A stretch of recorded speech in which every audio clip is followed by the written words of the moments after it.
Today is April 21, 2025. I'm speaking to you from the Kansas Supreme Court Conference Room located in the Judicial Center, which is directly south of the Capitol building. It's my pleasure today to interview Justice Evelyn Wilson of the Kansas Supreme Court. My name is Richard Ross. For 39 years, I was the reporter of decisions for the Kansas Supreme Court and the Court of Appeals. And I had a constitutional office working for the justices. Unfortunately, I retired, not unfortunately, but I retired in 2016, but unfortunately I did not work with Justice Wilson during my tenure. She was appointed in 2020, or took office in 2020, and I've known her for many years in the legal profession in the Topeka community. I just never had the pleasure of working directly with her. Documenting today's interview is our videographer extraordinaire, David Heineman, and I really use that word intentionally. Dave is an attorney, a lobbyist, former President Pro Tem at the Kansas House of Representatives, but he has videotaped more than 140 of these oral history interviews, which I think is extraordinary. So thank you, Dave. Humanities Kansas is a not-for-profit corporation that sponsors the Oral History Project, and it collects oral histories of Kansans who were intimately involved in the shaping and implementing of public policy in the state. It does cover all three branches of government, but in the Kansas judicial branch, the oral history is known as Kansas Courts and the Rule of Law. At this time, I'd like to give a brief biography of Justice Wilson, and to introduce an incredibly rich background of her work that ultimately resulted in her being selected to the Kansas Supreme Court. Justice Wilson was born in Smith Center, Kansas, which, if I looked it up, I thought I knew where it was, north central Kansas, basically, pretty close to the Nebraska border. And she was a third child of four in her family who, her parents were farmers. They raised cattle and hogs and crops. And I believe Justice Wilson enjoyed living in that rural community and made lots of friends. And she told me that when she grew up, of course, the population was small, but she had excellent teachers from grade school through high school, and she graduated as a valedictorian from Smith Center High School. She was born with dislocated hips, and the doctors didn't discover that initially, but they figured it out when she was trying to learn how to walk. Right. So she had major surgery and was in a full body cast.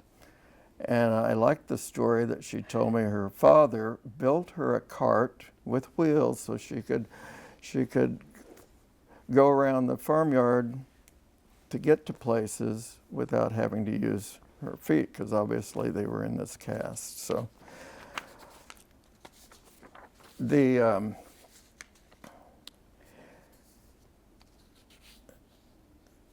she was not able to participate in sports because of that. The surgery wasn't completely successful. And so you found a new niche, which apparently was a great niche, because in music and in forensics. Right. And I know that you have a beautiful singing voice. You've well, performed in the Kansas Bar Association, and everyone thinks you are just a riot with your presentation there. But also you were very good with the piano and played the oboe and was in the high school band. So music was and is still an important part of your life. Yes. You attended Bethany College in Lindsborg, Kansas, and you graduated magna cum laude with a degree in business with an economics emphasis. Right. And then you attended Washburn University School of Law, and you graduated with Dean's Honors from the law school. And you went to Oberlin after law school, which I did look this one up. It's far northwest Kansas. Yes. And you practiced in a two-person law firm there for 7 years. And so when you're practicing in a rural community, you have to know all kinds. You get everything that's thrown at you. And there are not too many attorneys there, so you have to cover everything. Great learning experience. Yes, excellent. But after 7 years, then you moved to Topeka, and you went to a major Topeka law firm, and you were a civil litigator. Yes. With also many areas of expertise. And you eventually became managing partner of that law firm, which in particular for a woman was not an easy thing to do, not a well-known opportunity. But I know that that firm really respected you, or that would not have happened. Governor Kathleen Sebelius appointed you as a district court judge in Shawnee County. And I will get to this a little later as to what made you decide to move in that direction, but it certainly has been a great trajectory for your legal profession. But after she appointed you, you became the chief judge of the Shawnee County District Court. And then in 2019, the end of 2019, Governor Laura Kelly, selected you from 3 candidates from the Supreme Court Nominating Commission to be the new justice to replace Justice Lee Johnson, who was retiring, who had retired from the court. Yes. And that is what you're doing now. And you were sworn in January 20th, I believe, of 2020. 24th, I think. Yes, I couldn't read my note. I didn't look at my note. That's okay. Yeah, January 24th, okay. 4 more days. I wouldn't ordinarily correct you, but I thought this is an oral history, so I suppose I'm going to give you an opportunity to correct me. I'm sorry. I could spend at least an hour describing all of the professional accomplishments that you've had, all the recognition, all the awards. It's quite significant. And I know a lot of people in the state highly respect the work that you do.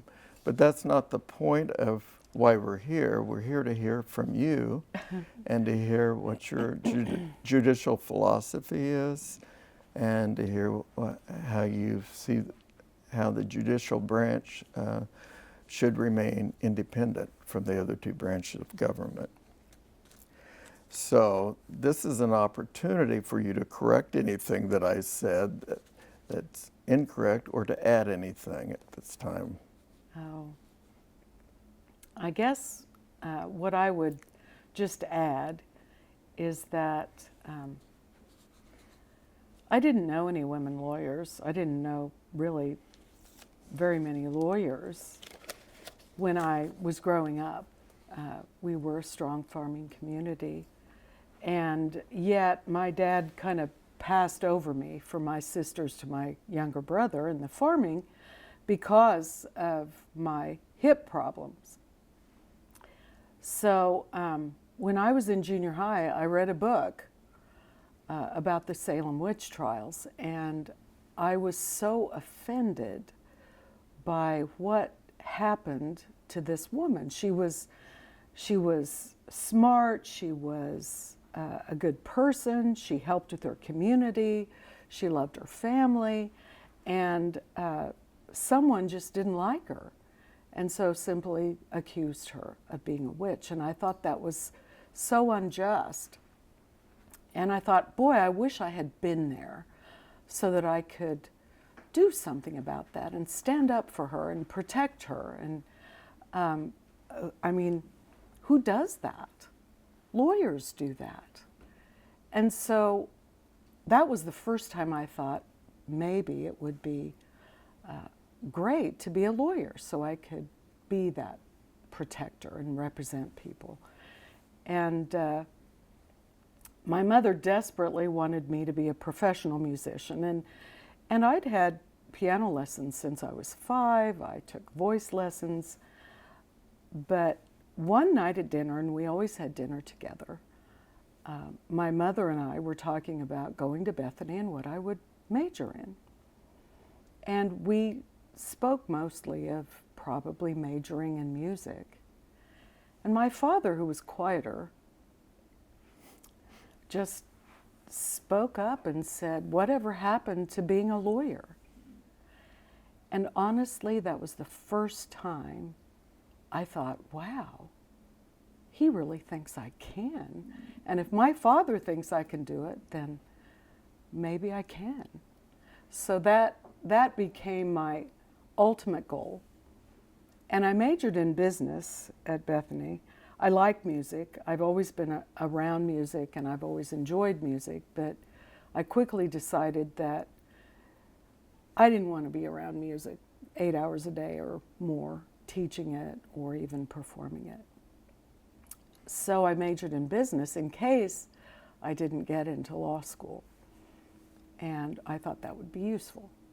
But I did get into law school. So yes, you did. I was able You excelled in law school. Well, thank you. So that's the only thing I would say is that my father, who I respected so much, really in that one moment powerfully changed the trajectory of my future. So I tell people that story because I think it's so important for people to understand the importance of being a mentor, and that I have been very fortunate in my family and my career, but I think it's important that I remember all the people that lowered the ladder down to help me climb up that ladder, and the importance of people who have succeeded to make sure that they don't pull it up after them, you know, to keep that ladder lowered and to help others coming up as a mentor when you can, if you can. That's wonderful discussion of that, and what a great moment to realize what your father did. Yeah. And he had no idea that that was going to be such an important moment, but he spoke up. Yeah, and it changed you. That's a great story. The Kansas Constitution sets up on Supreme Court justices that they have a 6-year term, and then they're put on the ballot for a public vote to retain or not retain them on the court for another term. And you're in the middle of a term. You're not ending the term, but you have indicated to the governor and to the public that you will be retiring on July 4th of this year. Yes. And there is a reason for that. Yes. I'd like for you to address that and explain how you came to that conclusion. Earlier this year, I was told by 2 neurologists that I have ALS, amyotrophic lateral sclerosis, better known as Lou Gehrig's disease. It is progressive, it is incurable, and it is eventually terminal. So, life happens, and so plans change. I have the type of ALS that allows me to keep my cognitive abilities. So it doesn't affect my mind, my brain, but it does affect my hands and arms, eventually my feet and legs, and then my ability to talk, my ability to swallow, and then finally, my ability to breathe.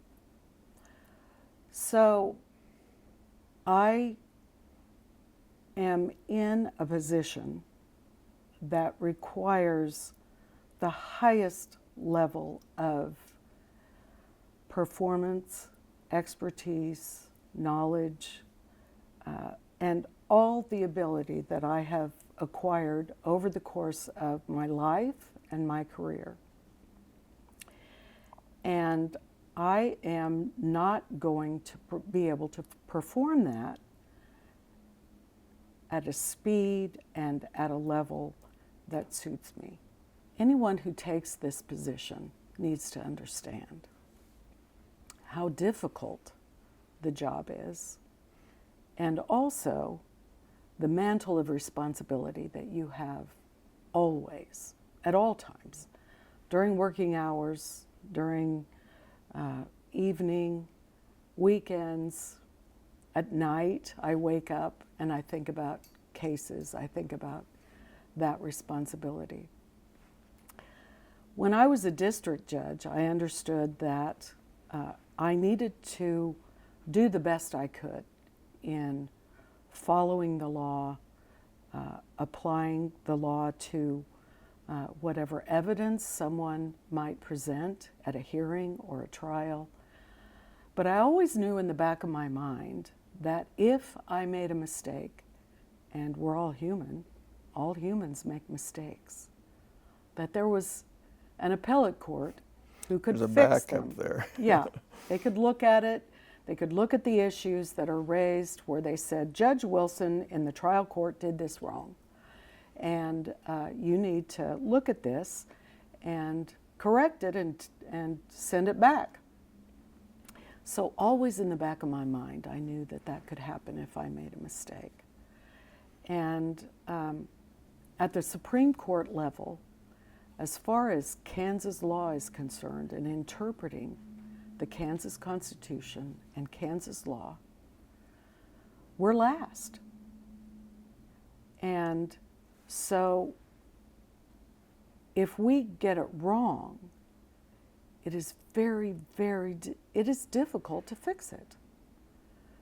So I felt like we need to get it right. I mean, we're last. And so that's just part of it. Part of the job is the opinions that we consider, the cases we consider, and the opinions that we give our legal conclusions on. We also administer all of the courts in the state of Kansas. So when the pandemic hit, we didn't even know that about Zoom, really, or that, how to work remotely, and every court in the state had to be able to work remotely. So all of those things operate at the same time, always, and they're, in my mind. When this diagnosis happened, I thought, how long can I perform at a level that is required for this position every single day? I have never looked for something to do in this job. I'm sure that's true. I know that's true. So at some point, I need to step aside, because there is somebody else that I can pass the baton to who will perform this job. It is my hope, as diligently and try as hard as I have to do what the law requires in each case with each issue that comes before us. So I'm going to step aside and let somebody else do that. It's hard to respond to that. It's you're very brave, but you're very wise, because you, and I've learned this in doing some research for this interview. You always think of the big picture, yeah. And you're not thinking of you in the role. You're thinking of what this role means, and you described that. Oh, yes. very succinctly. This role is so incredibly important. And whoever wants this position needs to understand it's a job application. And all of the experiences that I've had in my lifetime as a member of a wonderful family, as a trial judge, as a teacher of the law, as a Supreme Court justice who grades the papers of the trial judges, so to speak. Mm-hmm. Every single experience and what I've learned from those experiences is what I have to use to be able to perform this position at that highest level that it demands. And my application for Supreme Court Justice was over an inch thick. And because it's a job application, every one of the commissioners was provided information that they asked of me, which included my high school transcript, my college transcript, my law school transcript. They wanted phone numbers of lawyers that had been on the other side of cases who would, of course, if they don't like me, if they think I acted unfairly, if I was sneaky, if I was late, if I didn't follow the law, if I tried to bootleg evidence that really wasn't qualified to be considered, those are the people that would tell the commission members those things. I provided phone numbers of judges I appeared before. Was I rude? Was I respectful? Did I appear on time? Did I know the law? Did I quote the law incorrectly? I think you were safe in all of those, but I understand what you're saying. You're talking about the questions. And if you ever do something that makes people think you're not qualified, well, all they have to do is tell them in a phone call that she wasn't honorable. So I tried to be, and I think probably since I got the position that I got some good reviews. But they wanted information about teachers, writing samples. They wanted to know what classes I took, what awards I received, what classes I taught, and all of that. They wanted to know my financial information. And I had to give them my Social Security number and give them access to my bank accounts and people I'd worked with. There's so much information that is simply handed to those people who investigate anyone who applies for the job. And But we can be assured that they're doing a very thorough analysis. Well, that's their job. That's their job. And, if nobody knows what a lawyer is supposed to do as well as another lawyer, they went through law school, and over the years, you acquire a reputation. I can't tell you what my reputation is. A reputation is not something you can earn in a day or a week or even a year, unless it's a bad one. Yeah, you can get a bad change one. It very quickly. Yes, you can get a bad one in a second, but a good one takes a long time. And so I hope that I have earned a good reputation, because I don't think anything is more important than a lawyer's integrity or a judge's integrity. You have to start there. You have to be willing to make very, very difficult decisions, even if it's going to be unpopular or it's going to make people mad. I mean, this is how we resolve disputes in our country. If you think you've been wronged, or if you think a crime has been committed, you resolve them in the courts. And So I hope that people understand that even though I'm human and I make mistakes, I've really tried to get it right every time. Thank you for that. I think we've talked before this interview about how difficult it is, and most people don't realize. They don't until, I'm not even sure anyone would realize until you're actually in the position, the difficulty of realizing you're the person of last resort, and your court is the last resort. And as try as you might, you may not get it right either, but you're trying to get it right, and you just describe how you go about that. Now, some of the times, the justices, the 7 justices on the Supreme Court, don't agree on a solution. And sometimes people are very strong-willed in their position.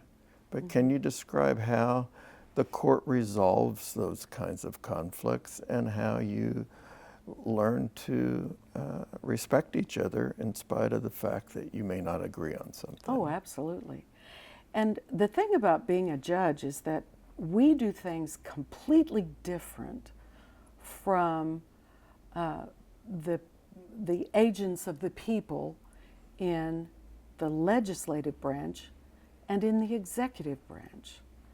Because in the judiciary, we don't just decide, this is an interesting topic, let's talk about this and let's give our opinions on it. We can't do that. The only thing that we can do is a process that is done over and over and over. And I know this is a little bit of a long answer to your question. No, please. But I will. It's a good. I will try to bring it around. Good subject. Yes. We have no power to tell people what to do unless it is in a real case that has a real dispute or controversy within that case. So if, for example, I don't have the power to order you to get me a cup of coffee because that's not in a case. Richard Ross is not in a case that would have anything to do with getting me a cup of coffee. So there has to be a case in order for me to have any power. And that case has to have, I'm paraphrasing, real people who have a dispute. Now, there are exceptions. A corporation is considered a person in a case, but someone has to have a real dispute with somebody else. In a criminal case, the prosecutor represents the state of Kansas. That's one person. And they have accused someone of committing a crime. That's the other person. That is a real dispute. Then at the trial, the state, the prosecutor, has to prove certain elements of a crime. Say it's first-degree murder that they've charged someone with. The elements include that this defendant thought about killing someone ahead of time, that he actually intended to kill someone, and that the person that he, let's say he stabbed somebody, is actually dead, and that this occurred within the jurisdiction, within Kansas, because I only have authority in Kansas. Okay. Now there are 2 aspects to that.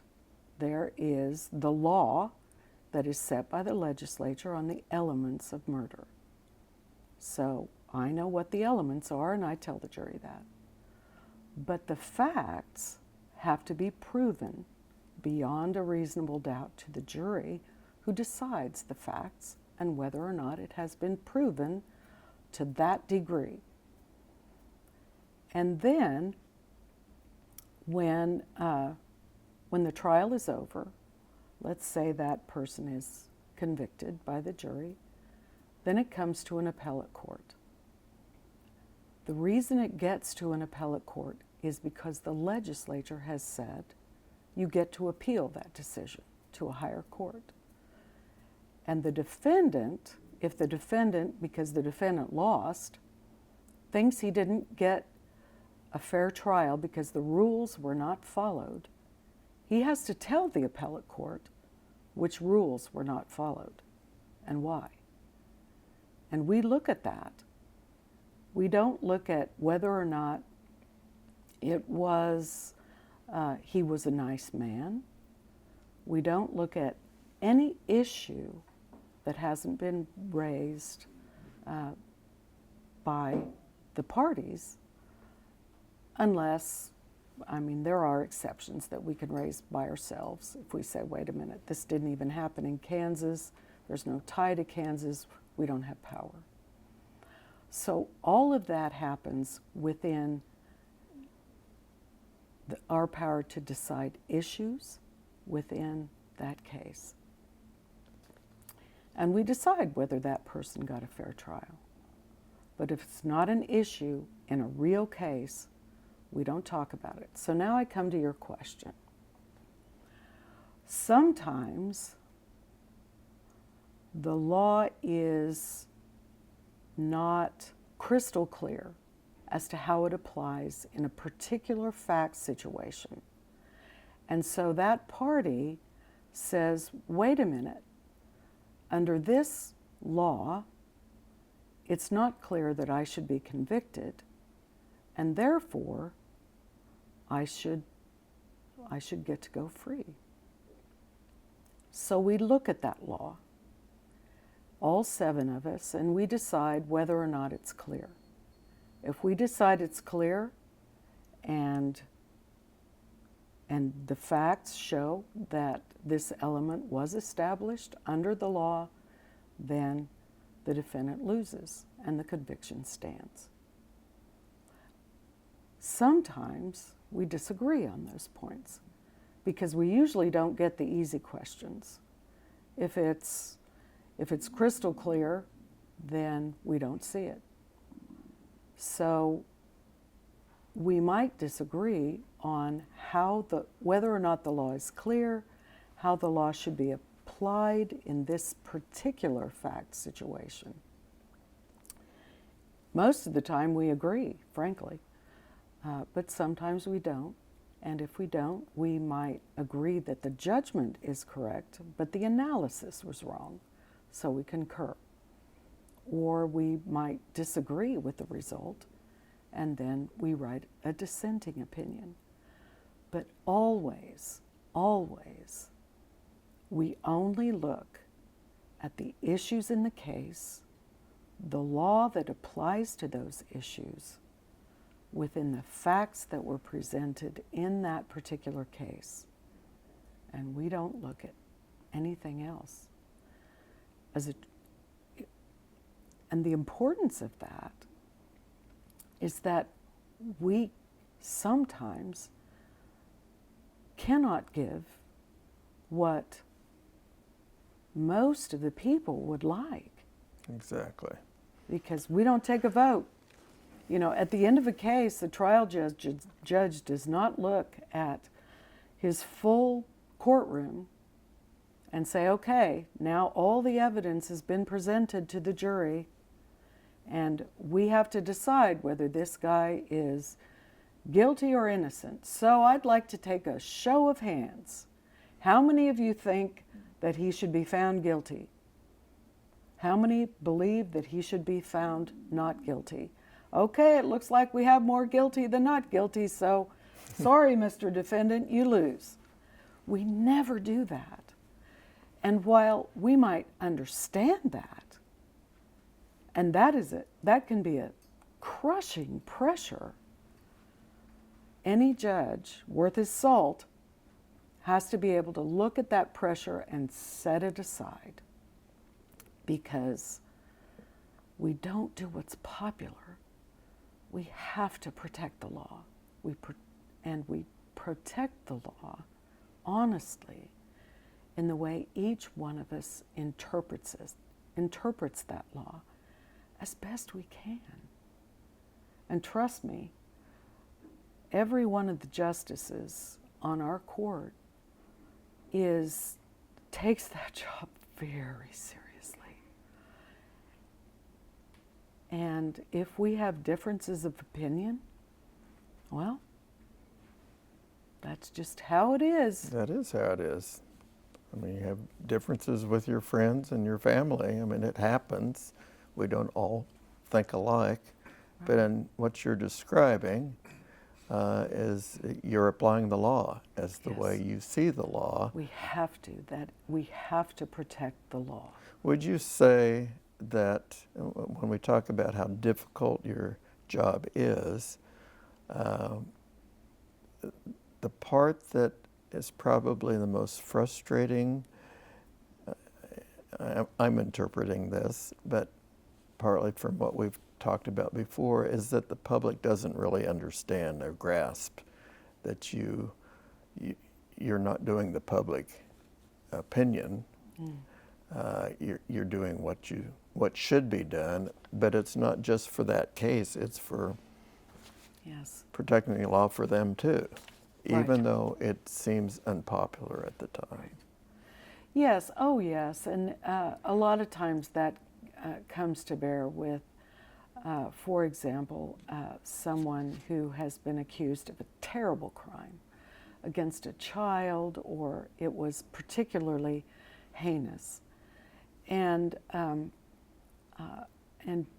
important part of our job is to look at the issues raised by that person who was convicted and look at each issue to make sure that the law was followed. And if it wasn't followed, nobody gets a perfect trial. But if there was a mistake, was it an important enough mistake that it affected the outcome? And if it did, then that verdict has to be set aside, no matter how horrible the crime or what we might think happened. It doesn't matter. Everyone is entitled to a fair trial, even if you're guilty. And the state has to prove you're guilty. And the reason, back to your question again, the reason that's so important is because we don't think we're ever going to be charged with a crime. I mean, those of us who try to be law-abiding try to follow the law, and we wouldn't dream of murdering somebody or stealing someone else's money or committing a crime that people might, any crime. But the fact is, like that woman who was accused of being a witch back in the Salem witch trials, any one of us can be accused of committing a crime we did not commit. And we have to understand that the jury can't have a dog in the fight. We can't have our friends on the jury who would know, well, Evelyn Wilson would never do that. They have to be people who don't know anything about the facts or know anything about me and have no opinion about whether I'm guilty or not guilty. And which is why it's so important to step up to the call to be a juror, because yes, it's inconvenient, but someday it might be you accused of a crime. And if I'm sitting there at defense table and the state thinks they're going to prove that I committed a terrible crime I did not commit, my life is in the hands of a judge who is going to make sure that I have a fair trial, that the rules are followed, and that I am not convicted of that crime if the evidence doesn't show that I did it. And, even then we hear stories that sometimes mistakes are made, in the older times, especially with rape. Somebody who was a stranger is charged with rape. And before we had DNA analysis, it was very difficult to prove that. And so sometimes years later, after we had DNA analysis, some people were excluded as the person who would have committed the crime. But, you know, even though that happened, you can't go back. But there's still a remedy. There's still, within the rules of law, there's a remedy. And if there is evidence that someone was innocent, then that case can be reopened, and that person can be exonerated and released from prison. So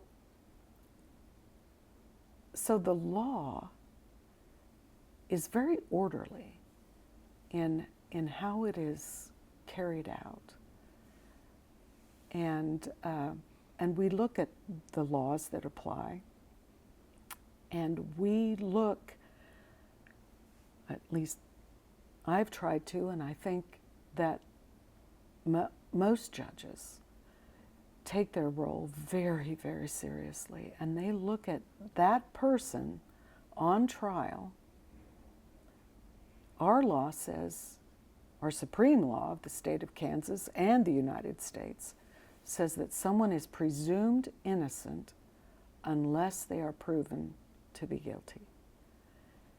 And we look at those persons, every single one in every single case, as if they are. And did the state prove beyond a reasonable doubt that person was guilty? We don't step in the shoes of the jury, but we look at the evidence to make sure that there's enough that a reasonable jury could be convinced that that person was guilty beyond a reasonable doubt of each element that has to be proved under the law. And if they got a fair trial, then the conviction stands. After looking at each issue that they raise, and if they were not convicted under the law, then we send it back.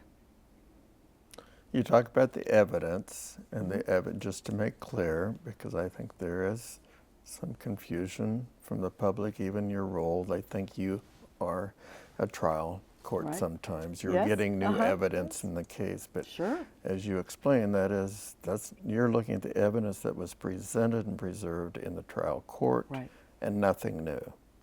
Nothing new. Because that's all you can look at. Yeah. And I think sometimes people don't understand what evidence is. Evidence isn't the same as information, because there may be a document that one party wants the jury to consider, but if it doesn't qualify under the rules of evidence, then the jury can't see it. And those rules have been developed over, 200 years or more, that they have to satisfy the rules, and generally the rules of evidence are aimed toward making sure the information is reliable.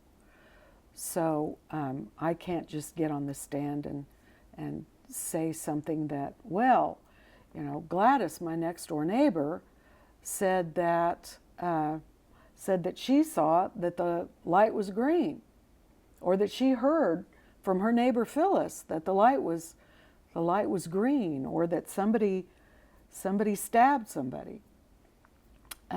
That kind of information doesn't come in because it might be just rumors.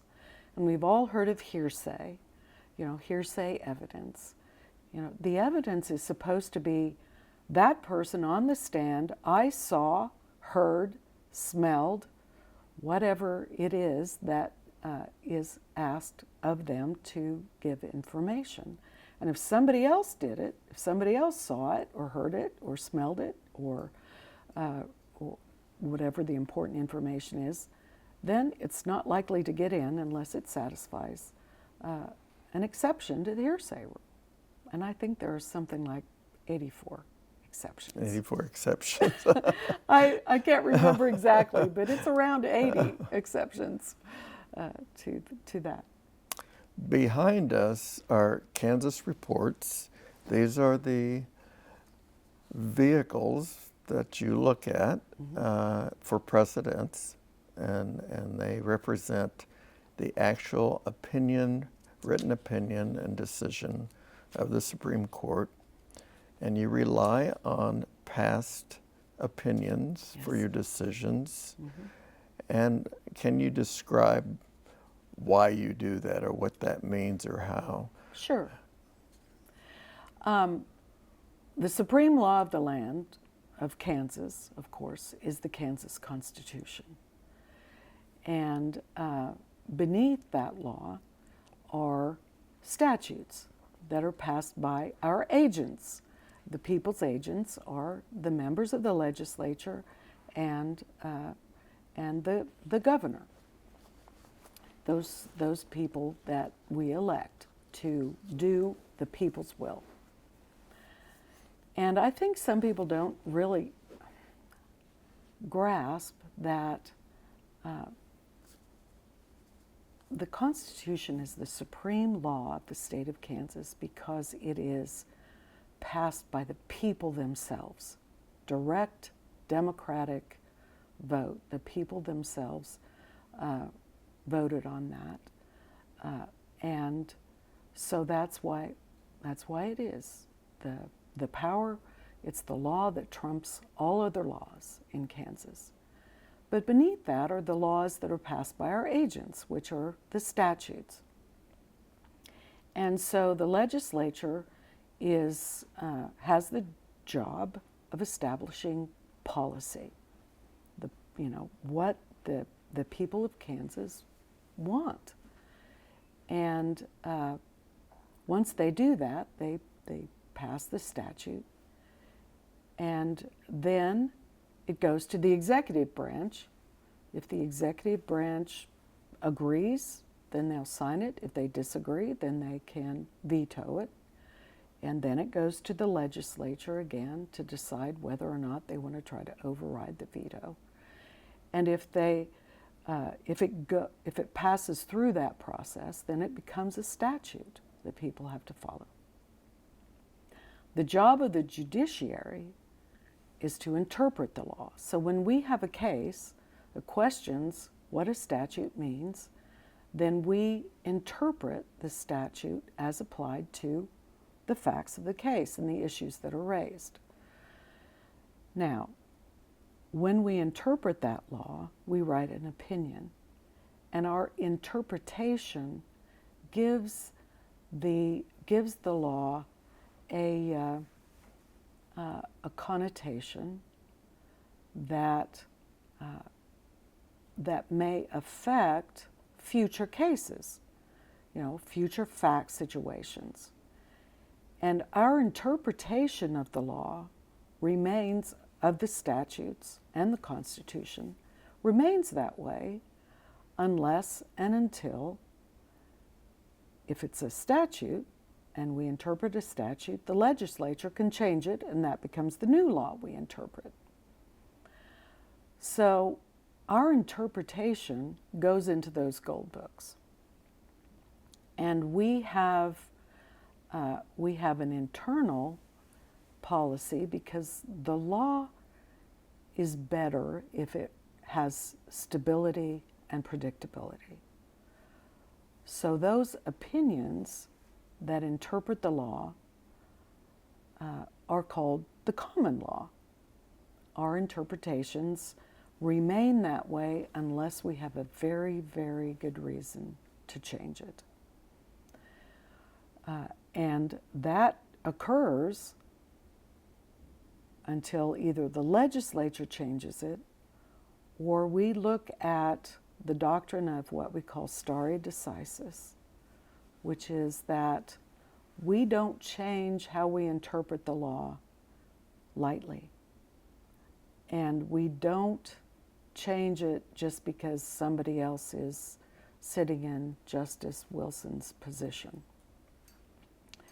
There are reasons that we might change our interpretation of the law, but they're very serious, and they are that we think from the beginning our interpretation was wrong, and it would cause more good than harm to change it.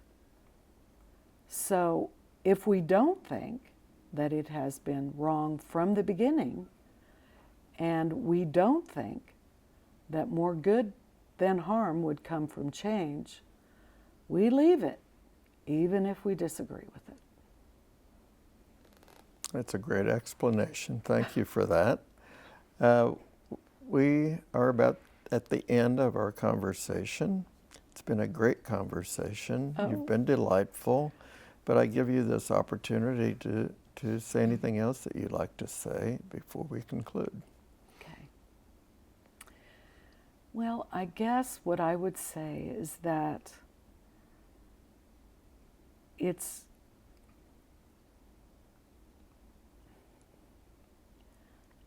the founders of our country were absolutely brilliant in how they designed how our government was supposed to work. And if we follow that design, it can go on ad infinitum, working extraordinarily well. And when they designed this government, it was very unusual. Most of the countries at that time were monarchies, and they had kings who could decide whatever they wanted to about just about everything. I mean, they were the ones who set the laws, they were the ones who enforced the laws, and they were the ones who judged what the laws would be and how they would be interpreted and whether or not someone had violated the law. They did everything. So when our Constitutional Convention got together and decided what our government should be, they had a stop-start at first. Articles of Confederacy weren't working very well because the states weren't working very well together. But then they got together again, and they talked about it, and they were all extremely intelligent, very well read, very experienced. And when they were done, as Benjamin Franklin left the Constitutional Convention for the last time, he was walking away, and a woman shouted at him, "What kind of a government did you give us?" And Mr. Franklin turned around and said this, "A republic, if you can keep it." And that republic has 3 branches of government: the legislative branch, the executive branch, and the judicial branch. And each branch was designed to be completely separate. It's not like a soup where you throw in peas and carrots and potatoes and they get all mushed together, and sometimes you can identify which is which, and sometimes it's just part of the same bite. It was designed to be more like a braid. Those 3 branches are to be kept completely separate as much as possible. And so there is always a remedy, there is always a method to make the law better, to change the law, if you work within the process that was designed by those people. So the legislature makes the law. They set the policy of the people. They are elected by the people to represent the people. And the people decide who their agent is going to be. The people decide what the policy should be, and they tell those agents what they ought to believe is important. And if they go astray from what the people want them to do, then they vote vote them out and vote somebody else in. But those agents aren't going to know what the policy is unless they're told by the people what is important to them and what they want them to do, and not just the loudest or the shouters or the people who are unhappy, but everyone. Every voter needs to pay attention and not let somebody else do that very important job, so that the legislature can establish that policy and set those laws. And then the executive branch, their job is to enforce the law. Law enforcement, cops are in the executive branch, so that if the law is set, then the law needs to be enforced. And if somebody is breaking the law, or the, law enforcement's job is to look at that and investigate that, and then ultimately accuse whoever it is that they think has broken the law. So the executive branch needs to be separate from setting the policy. They enforce the law and the policy. Now, the executive branch may establish regulations that clarify the law, but they cannot go outside the law that has been passed by the legislature and overseen by the Constitution. And then the judiciary is the third branch, and we interpret the law, but only within cases. And while our forefathers designed the legislative branch and the executive branch to be subject to the vote of the people, the judicial branch was not to be based on popular vote or popular decision as to what should be decided in each of those cases. The judiciary was to decide within the law that already existed whether or not the law was being followed, to protect and interpret the law. And so within that system, if those three branches are kept separate, it's more like what you can do. There's a synergy that works with those three branches because they always are doing their job, but it always provides a check and a balance to the other branches, so that wherever you are in the braid, let's say the last action that was done was that the judicial branch interpreted a statute to mean this. To mean, well, it wasn't really clear what the legislature meant. We interpret that to mean they meant this. Okay, the last move was done by the judiciary. And if it's a statute, then the legislature can look at that interpretation and say, we don't agree with that. We think you got it all wrong, judges. So what can they do? What's their check and balance? There's always a check and balance. They changed the law. They changed the statute. Okay, well now they say, we say the law is this, which is different from what the judges said. So they have used their strand to trump what the judiciary said. All right, then you go along, and that's the new law. And so then that's the new law that the judges would interpret. And if the legislature passes a law, they've now passed the law, or they've proposed a law to change what the judiciary did.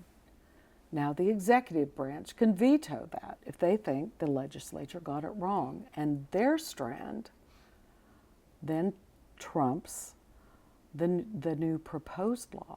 But what can the legislature do? There's always a remedy.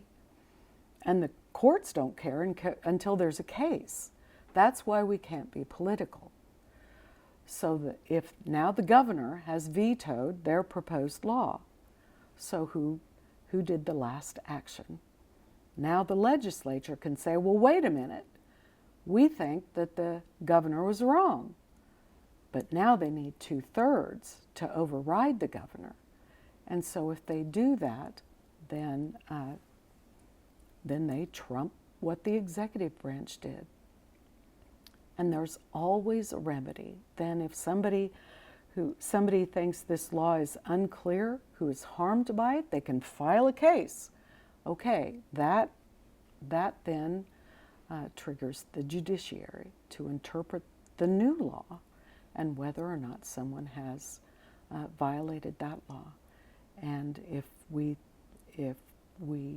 think the law is perfectly fine the way that it is, then we don't do anything, and the judiciary does not trump, and the braid remains how it is.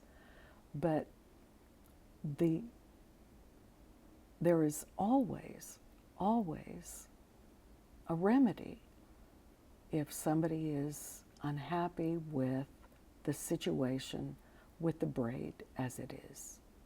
So, and yet, you always have the braid, and you always see 3 separate strands who have that synergy working together. It's not a soup, it's not a mush, and the republic works when those 3 strands are kept as separate as possible.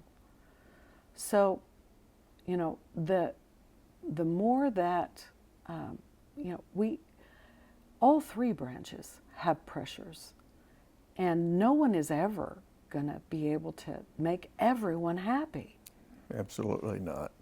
But I think it's so important, and what I want every one of us to understand is that we all have a job to do. And that job is so important.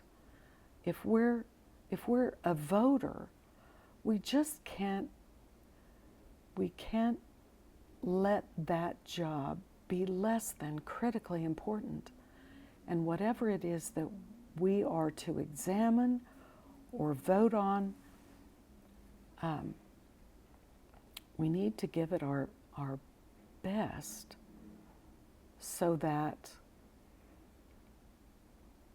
we can keep the republic that Benjamin Franklin and Thomas Jefferson and George Washington and all of those brilliant people designed, because the supreme law is the people's law, not a king. And as long as we protect the republic, that will remain the case. And if we don't protect the republic, it might not be. Thank you, Justice Wilson. That was quite a lesson in history and responsibility. And you covered all 3 branches of government, but you also covered what an individual's responsibility is. And it all works together in that braid that you discussed. Thank you very much. That concludes our conversation. Go to the Kansas State Library. You can go to the Kansas Historical Foundation, or you can go to ksoralhistory.org, and you will find this presentation. It's a very valuable source, not only for today's interview, but for all the others that are part of this oral history project of Humanities Kansas. Thank you very much. You're welcome. Thank you.